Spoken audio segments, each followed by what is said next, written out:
Bismillahirrahmanirrahim. Assalamualaikum warahmatullahi wabarakatuh. Perkenalkan, nama saya Roy Surya Saputra Family. Saya akan menjelaskan rangkuman terkait dengan materi yang disampaikan oleh kelompok 5, yaitu terkait CPU scheduling. Baik, saya langsung saja mulai.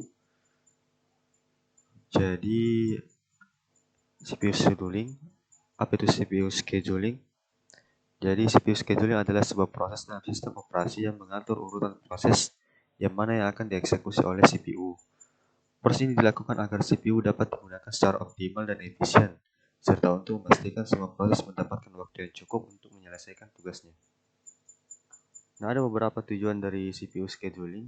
Yang pertama itu meningkatkan throughput, menyelesaikan sebanyak mungkin proses dalam waktu singkat.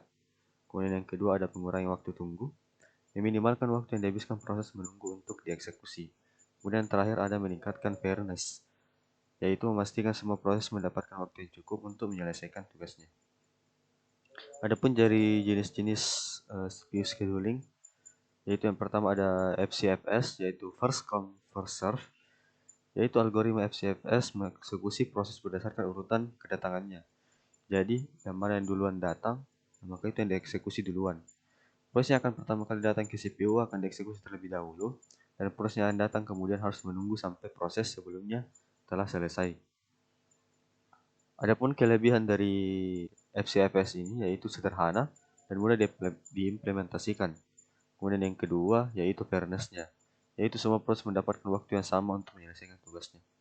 Kemudian adapun kekurangannya yaitu waktu tunggu yang lama. Proses yang datang di belakang mungkin harus menunggu lama untuk dieksekusi sampai proses yang datang yang duluan itu selesai dieksekusi. Kemudian yang kedua dari kekurangannya itu tidak optimal, tidak mempertimbangkan durasi proses sehingga proses yang singkat harus menunggu lama di belakang proses yang panjang.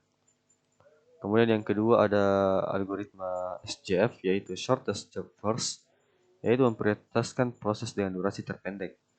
Proses dengan durasi terpendek akan dieksekusi terlebih dahulu, dan proses dengan durasi lebih panjang harus menunggu. Jadi pada proses ini yaitu yang dikerjakan dari terpendek ke yang panjang. Adapun kelebihannya yaitu waktu tunggu yang lebih pendek, di mana algoritma SJF ini memastikan proses dengan durasi singkat dapat menyelesaikan tugasnya dengan cepat. Kemudian yang kedua, throughput yang lebih tinggi, yaitu dapat menyelesaikan lebih banyak proses dalam waktu yang singkat. Adapun kekurangannya yaitu starvation, yaitu proses dengan durasi panjang mungkin tidak pernah mendapatkan kesempatan untuk dieksekusi karena proses yang pendek itu dieksekusi terus-menerus terlebih dahulu. Kemudian yang kedua ada membutuhkan informasi durasi. Algoritma SJF membutuhkan informasi durasi proses yang mungkin tidak selalu tersedia. Kemudian algoritma kedua ada RR, round robin, yaitu memberikan waktu yang sama kepada setiap proses secara bergiliran. Setiap proses mendapatkan waktu yang disebut time quantum untuk dieksekusi.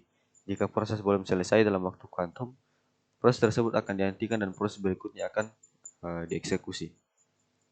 Adapun kelebihan dari RR ini, yaitu yang pertama fairness-nya, algoritma RR memastikan semua proses mendapatkan waktu yang sama untuk dieksekusi. Kemudian yang kedua ada waktu respon yang cepat. Dapat memberikan respon yang cepat karena semua proses sama. Kemudian ada kekurangan dari RR, yaitu yang pertama overheat, yaitu membutuhkan overheat untuk mengganti proses secara berkala. Kemudian yang kedua ada starvation, proses dengan durasi panjang mungkin tidak pernah mendapatkan kesempatan untuk menyelesaikan tugasnya. Kemudian ada yang disebut dengan priority scheduling, yaitu algoritma mengeksekusi proses berdasarkan prioritas yang telah ditetapkan. Setiap proses memiliki prioritas dan proses yang memiliki prioritas lebih tinggi akan dieksekusi terlebih dahulu. Adapun penetapan dari prioritasnya yaitu seperti berikut. Bisa teman-teman lihat di layar, yaitu prioritas dapat ditetapkan berdasarkan beberapa faktor, seperti jenis proses. Proses sistem mungkin memiliki prioritas lebih tinggi daripada proses pengguna. Kemudian ada urgensi, proses yang lebih urgent atau darurat mungkin memiliki prioritas lebih tinggi. Kemudian yang terakhir ada kebutuhan sumber daya. Proses yang membutuhkan lebih banyak sumber daya mungkin memiliki prioritas yang lebih rendah. Kemudian ada pun kelebihan dari priority scheduling ini, yaitu fleksibilitasnya, memungkinkan pengguna untuk menentukan prioritas proses. Kemudian yang kedua ada kinerja lebih baik, dan memberikan kinerja lebih baik untuk proses yang lebih penting. Kemudian kekurangannya yaitu starvation, dan kekurangan yang kedua yaitu kesulitan dalam menentukan prioritas. Menentukan prioritas yang tepat untuk setiap proses bisa menjadi hal yang sulit. Kemudian ada algoritma multi-level queue. Adapun strukturnya yaitu membagi proses ke dalam beberapa antrian dengan prioritas berbeda. Antrian dengan prioritas lebih tinggi akan dieksekusi terlebih dahulu. Bagaimana cara kerjanya? Cara kerjanya itu ketika sebuah proses baru datang, proses tersebut akan ditempatkan di antrian dengan prioritas yang sesuai. Jika antrian dengan prioritas tinggi kosong, prioritas dari antrian dengan prioritas berikutnya akan dieksekusi. Adapun kelebihan dan kekurangannya yaitu yang pertama, kelebihannya mencegah starvation, yaitu memastikan semua proses mendapatkan kesempatan untuk dieksekusi. Yang kedua, kinerja lebih baik, dapat memberikan kinerja lebih baik untuk proses yang lebih penting. Kekurangannya yaitu kompleksitas.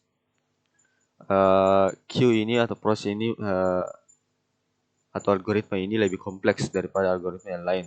Kemudian overheat, membutuhkan overheat untuk mengelola antrian. Nah, materi terakhir yaitu faktor-faktor pengaruh. Yang pertama itu ada jumlah proses. Semakin banyak proses yang ada, semakin kompleks proses scheduling. Kemudian jenis pekerjaan yang diproses yaitu CPU bound versus IO bound dapat mempengaruhi pilihan algoritma yang optimal. Kemudian selanjutnya ada prioritas proses. Jika terdapat proses dengan prioritas tinggi, algoritma scheduling harus dapat mempertimbangkannya. Kemudian terakhir ada waktu respon yang diinginkan. Algoritma scheduling harus dapat memilih proses yang dapat menyelesaikan tugasnya dengan cepat jika diperlukan. Baik, mungkin itu saja materi dari saya, kesimpulan yang berkaitan dengan materi CPU scheduling. Kurang dan lebihnya mohon dimaafkan. Wassalamualaikum warahmatullahi wabarakatuh.